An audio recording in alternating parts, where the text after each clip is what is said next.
Pai, do Filho e do Espírito Santo. Amém. Pode sentar-se, caríssimas irmãs, caríssimos irmãos. Hoje começa o nosso retiro de Carnaval. Então serão 2 conferências por dia. E teremos também as 40 horas, que começará hoje à tarde e irá até a terça-feira de manhã. O programa e o horário estão na porta da capela. Haverá refeição para todos na escolinha, mas por acaso, segundo nossos hóspedes que já estão aqui, quiser ficar mais recolhido, pode também comer com os monges, escutando a leitura do refeitório. Se eu não tive tempo de saber exatamente como é a organização na escolinha, mas se for possível ter uma leitura, ou então, mesmo assim que não haja leitura, procurem guardar o silêncio, pois sem silêncio Deus não fala ao coração. É no silêncio e na oração que Deus nos fala. Então, por favor, prestem essa caridade uns aos outros. É claro que estando lá de fora, normal, seria muito difícil guardar um completo silêncio, então não se sintam obrigados a isso, mas procurem nesses dias, porque o tema do retiro, por isso nós botamos uma foto de Santa Teresinha na porta, porque o retiro será centrado sobre a doutrina espiritual de Santa Teresinha. Pio XI disse que Santa Teresinha recebeu uma luz profunda, penetrante, não só para guiar a sua própria vida, mas para guiar os outros.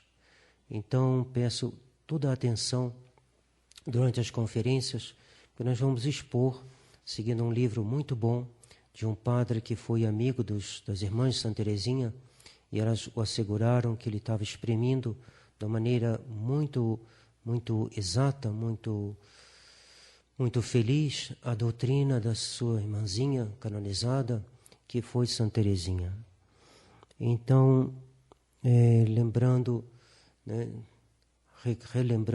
o que acabamos de dizer, os papas asseguraram que essa doutrina de Santa Teresinha é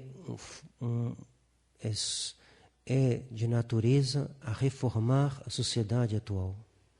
Então, de reformar nossas vidas, de nos ajudar nesse período tão grave da Igreja. Ela que dizia, quando eu penso nos sofrimentos dos católicos no tempo do Anticristo, meu coração se estremece e eu queria que esses tormentos me fossem reservados. Então, estamos falando de uma pessoa que é muito próxima da gente, uma pessoa que entende muito bem o que nós estamos vivendo. Então, procuremos entendê-la, pois ela tem muito a nos dizer. E veremos hoje o sentido da vida, a noção da vida em Santa Teresinha. Hoje à tarde começaremos a ver a noção de Santa Teresinha sobre o amor de Deus. E, em consequência, o amor do próximo também. Mas, primeiramente, o amor de Deus. Em seguida, o amor do próximo, como convém. Há uma hierarquia na caridade, se começa por Deus. E depois veremos, se houver tempo, a noção de Santa Teresinha sobre o sofrimento. E se houver ainda ocasião, faremos uma conclusão, ou acrescentaremos alguma coisa. Então, primeiro, a noção de Santa Teresinha sobre esta vida. É fundamental. Parece uma coisa banal, né? Qual é a noção da vida, para que é a vida? Pois bem, é necessário a gente se deter um pouco sobre este assunto. Para a gente poder caminhar bem nesta vida, é necessário saber o que a gente já sabe, aprofundar o que a gente já sabe, mas que a gente concretamente esquece. A vida na terra é um exílio, e a nossa pátria é o céu. Nós vamos escutar isso da boca de Santa Teresinha. Ela traz uma graça, uma virtude que só os santos têm, que só os santos tocaram mais de perto essas grandes realidades da nossa vida.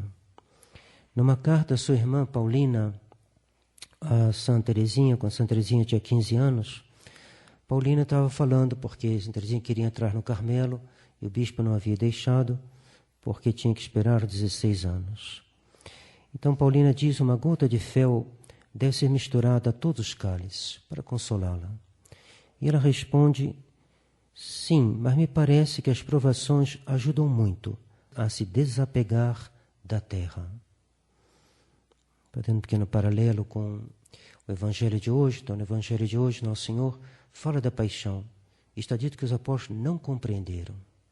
Então, a gente vê que essas graças de compreensão são muito importantes numa alma.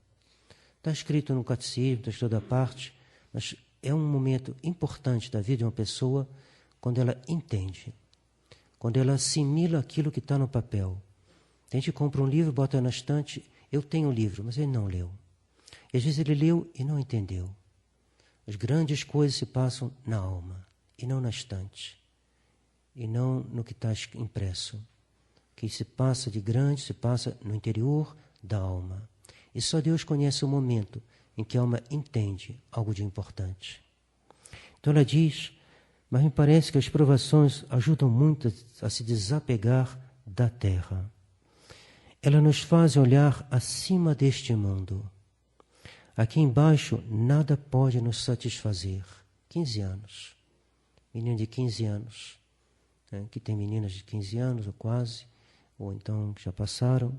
A gente sabe que 15 anos não é comum ter essa noção de que as provações nos ajudam a olhar acima deste mundo. E que aqui embaixo nada pode nos satisfazer. Não se encontra um pouco de repouso, se não estando pronto a fazer a vontade de Deus. Eis aí essa menina de 15 anos, que entendeu alguma coisa de importante. Santo Agostinho dizia, inquietum est cor nostrum, donac requiescat in te. Nosso coração está inquieto enquanto não repousa em ti. Santa Teresinha, sem ler Santo Agostinho, chega à mesma conclusão.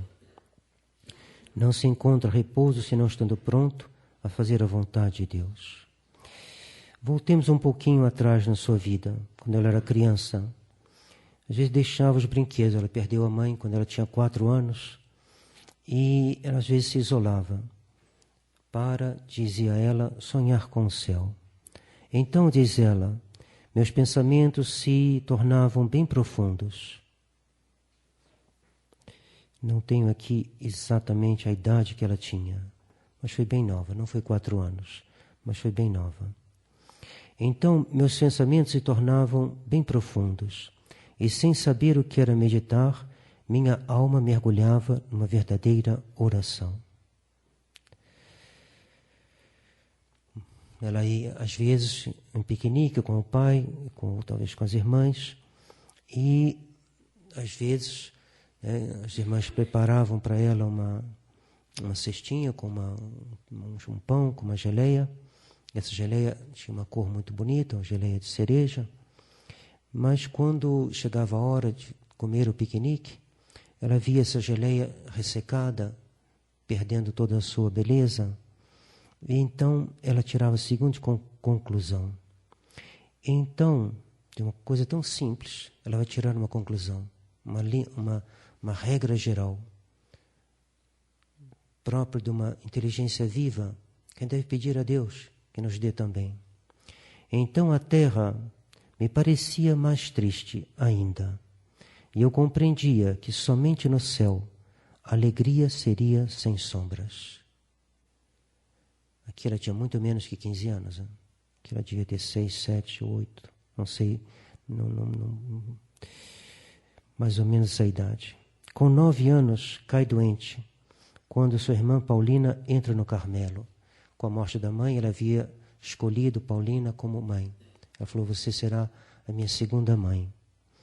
E Paulina é chamada por Deus a entrar no Carmelo.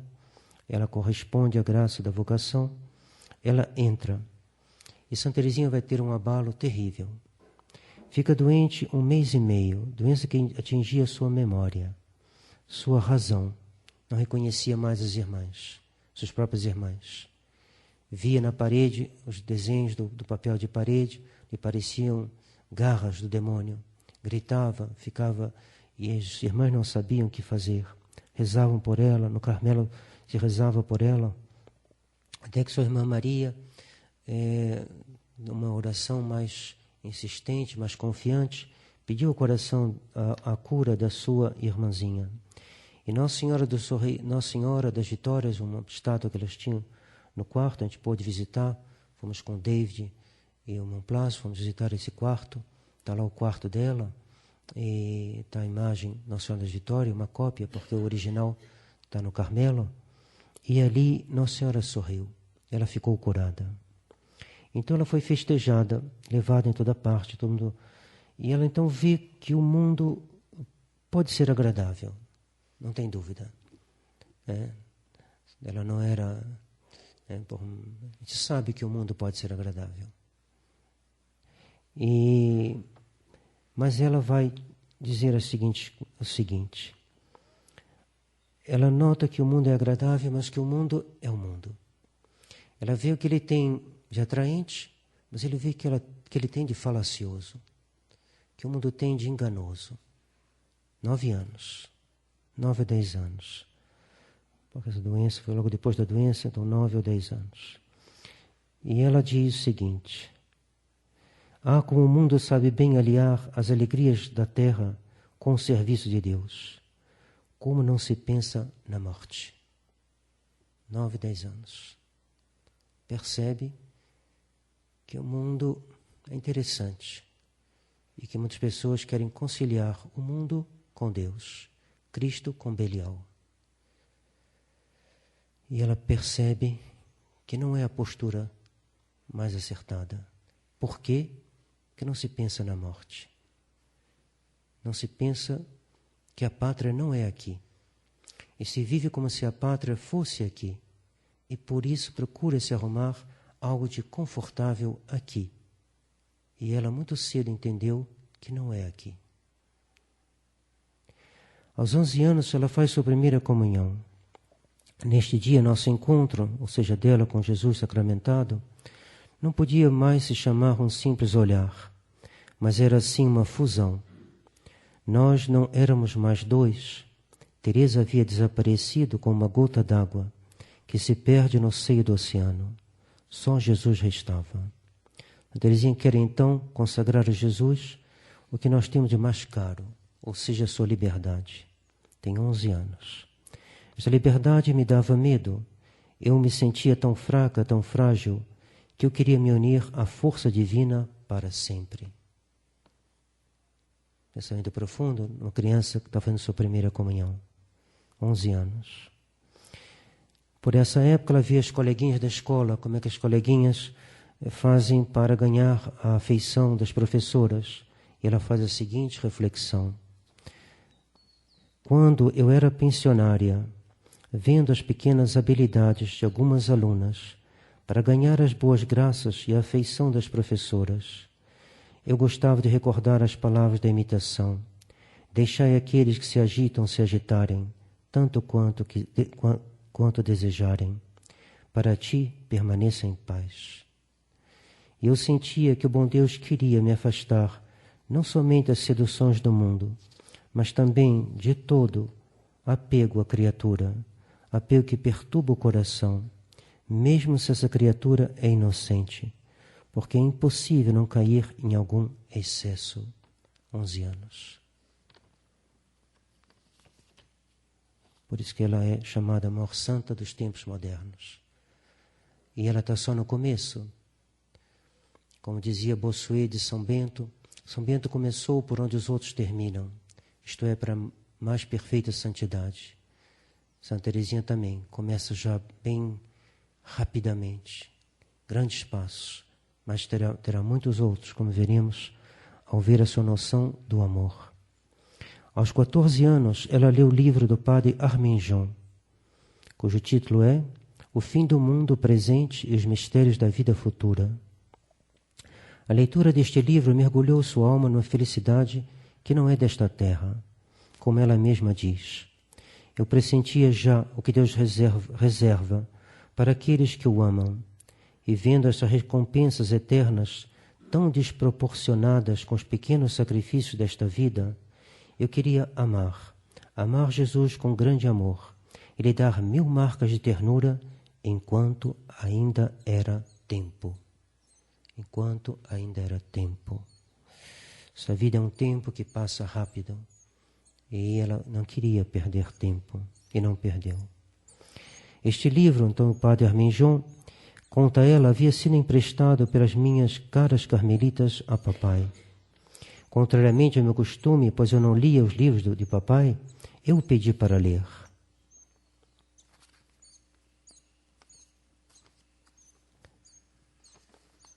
Esta leitura foi uma das maiores graças de minha vida. Eu a fiz na janela de meu quarto de estudo, e a impressão que eu ressenti é íntima e doce demais para que eu possa descrevê-la. Eu copiei várias passagens, sobre o amor perfeito e sobre a recepção que o bom Deus deve fazer aos seus eleitos no momento em que Ele mesmo se tornará sua grande e eterna recompensa. Eu repetia sem cessar as palavras de amor que haviam inflamado meu coração. Todas as grandes verdades da religião, os mistérios da eternidade me encantavam. Entre as passagens que ela copiou deste livro, encontra-se a seguinte: o homem que é inflamado pelo divino amor é tão indiferente à glória como à ignomínia, como se ele estivesse só e sem testemunhas sobre a terra. Ele despreza as tentações e não liga para os sofrimentos, como se estes sofrimentos fossem suportados em um outro corpo que o seu. O que é cheio de suavidade para o mundo não tem nenhum atrativo para ele. Ele não é mais susceptível de ser vítima de um apego à criatura do que o ouro 7 vezes provado no fogo é susceptível de sofrer a ferrugem. Tais são, mesmo sobre a terra, os efeitos do divino amor, quando ele toma conta vivamente de uma alma. Aos 15 anos, então, Santa Teresinha dirige sua vida diretamente, sem nenhuma vacilação, para a vida futura, verdadeira vida, a vida que será a sua eternamente. Em 14 de julho de 1889, aos 16 anos, então já no Carmelo, que ela vai entrar, vai conseguir entrar, vai falar com o Papa Pio Leão XIII, para pedir ao Papa a permissão de entrar aos 15 anos. E o Papa dirá, se os seus superiores deixarem, será a vontade de Deus. Ele não dá uma palavra final, e ela vai insistir, vai dizer: Santo Padre, se o Senhor disser uma palavrinha, os superiores também, eles aceitarão. E ele diz: bom, você entrará se for a vontade de Deus. E ficou sabendo que ela tinha falado com Leão XIII, era proibido falar com o Papa, era só passar, mas ela perguntou à irmã dela, Celina: falo ou não falo? Ela fala sim. Ela foi lá e falou. E aí se comentou na comitiva e foi parar lá na França, saiu até no jornal de Louis Veuillot, que é um grande principal, o melhor de todos os polemistas franceses do século XIX. Saiu uma pequena notícia sobre essa conversa de uma jovem moça de 15 anos pedindo ao Papa Leão XIII para poder entrar no Carmelo mais cedo do que a regra prevê, que era 16 anos. Então você vê como o mundo é pequeno, as coisas interessantes, e ela então vai entrar no Carmelo, e do Carmelo ela escreve a sua irmã Celina: assim, como é duro viver sobre esta terra, mas amanhã, dentro de 1 hora, nós estaremos no porto. Meu Deus, que veremos então? O que é esta vida que não terá fim? O Senhor será a alma de nossa alma, mistério insondável. Ela tem uma noção muito grande. Essa vida é um piscar de olhos. Essa vida não é a vida. A vida é a vida eterna. É um erro chamar de vida aquilo que acaba, dizia ela. Dentro de 1 hora, dentro de um instante, amanhã, estaremos no porto. E tudo isso virá em breve. Sim, em breve, se nós amarmos Jesus com grande amor. A vida nos é dada para amar a Deus e preparar a eternidade. E quem não faz isso não sabe o sentido da vida. Ou então, o sabendo, não vive conforme o que ele sabe, que é pior ainda. Mas é repetindo essas coisas que a gente começa a se dispor a elas. Porque o maior auxílio que a gente pode ter para a nossa vontade é a profundidade das nossas convicções.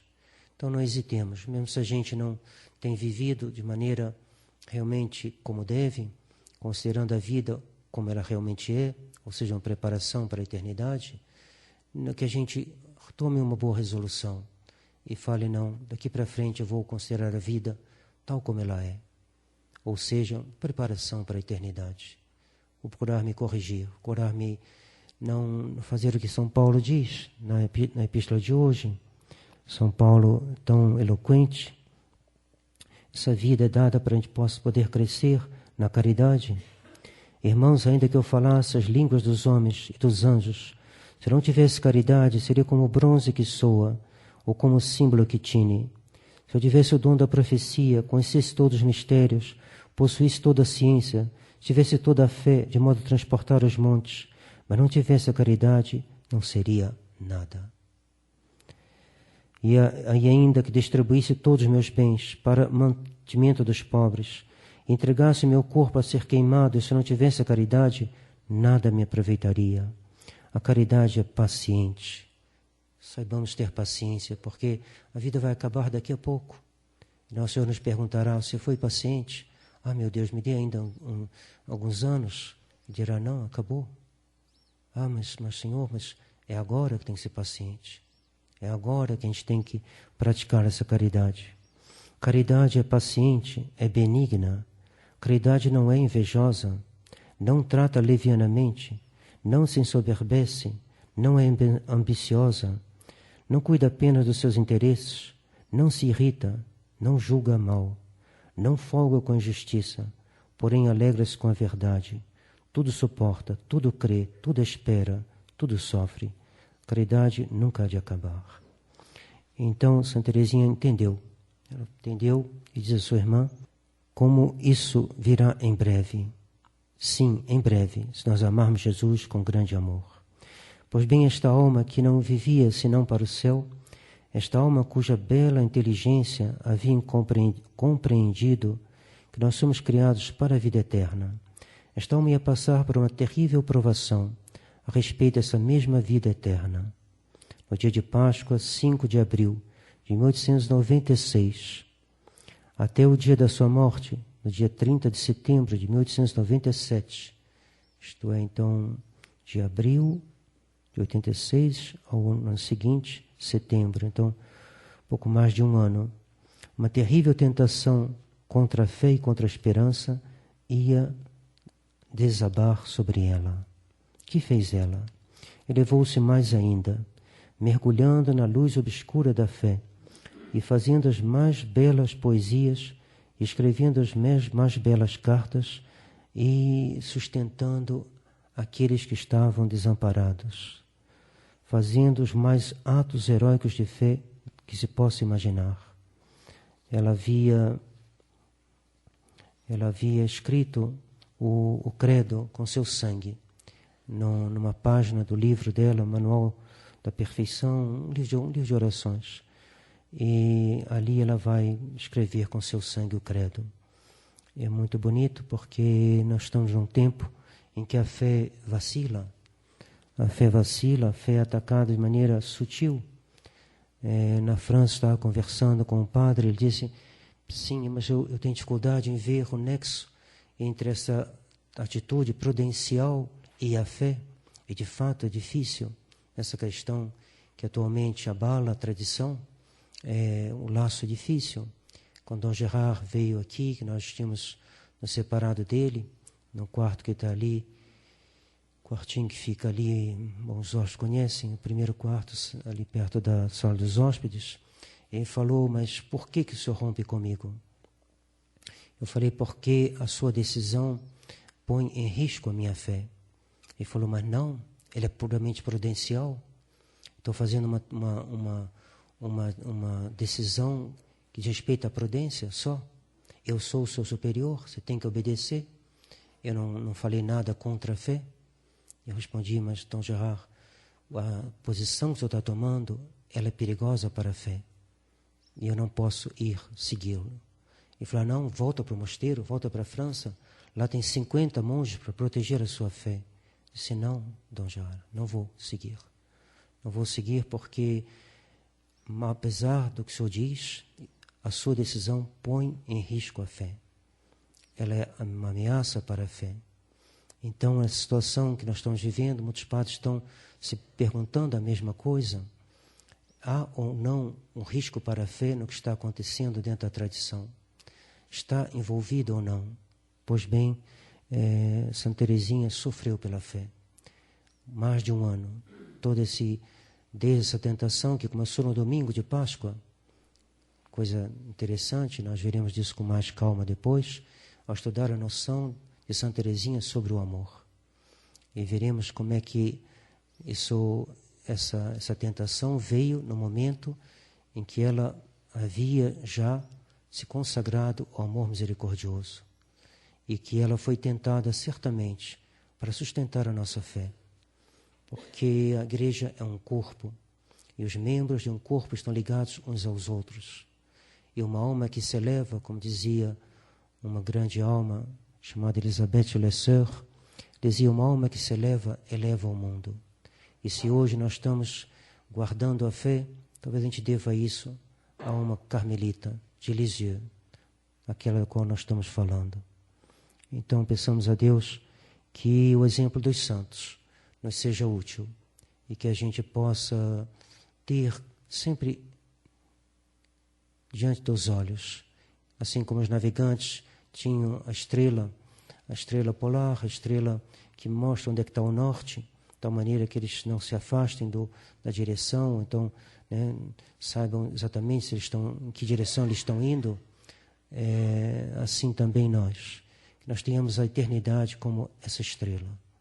Eu fui criado não para este mundo. Ela dizia, o tempo é o teu navio e não a tua morada. Eu não fui criado para este mundo. Então que eu não aposte muito nesse mundo, que eu não me apegue aos bens desse mundo, que eu não fui criado para ir para aqui. Fui criado não para as coisas da terra, mas para as coisas do céu. Só para esta devo viver e não para aquelas, dizia São Stanislaw Kostka. Fui criado para as coisas do céu e não para as da terra. Não devo viver para essas coisas, mas para aquelas. Aquelas quais são? O céu. Então, que a lição dos santos, e particularmente Santa Teresinha, já que o retiro é centrado sobre ela, mas é o ensinamento de Nosso Senhor, não tem nenhuma novidade, mas é interessante ver isso concretamente vivido, desde cedo, desde a infância. Então, que os pais saibam também inculcar aos filhos, saibam aplicar isso na educação, não deem tudo aos seus filhos, de tal maneira, não deixem eles se apegarem demais às criaturas, porque se eles se apegam demais às criaturas, televisão, sei lá, os prazeres, sempre coisas agradáveis, eles acabam se apegando e depois terão maior dificuldade quando chegar a hora de ter uma separação que será necessária, porque o drama do homem é que há um combate. Tem uma hora que Deus vai te pedir, ou eu ou o mundo. Essa hora é trágica, como para os mártires, ou eu ou o mundo.